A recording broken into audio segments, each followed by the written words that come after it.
Tonight, as a Hadley woman accused of unleashing a swarm of bees on Hampden County Sheriff's deputies almost 3 years ago is now in custody after failing to appear in court Tuesday.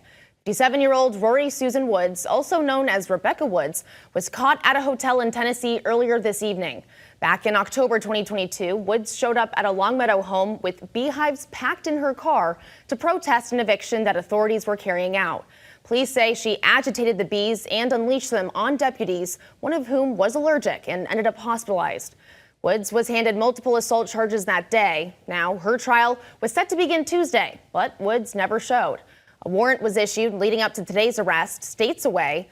Woods will be arraigned in Tennessee before being sent back here for trial.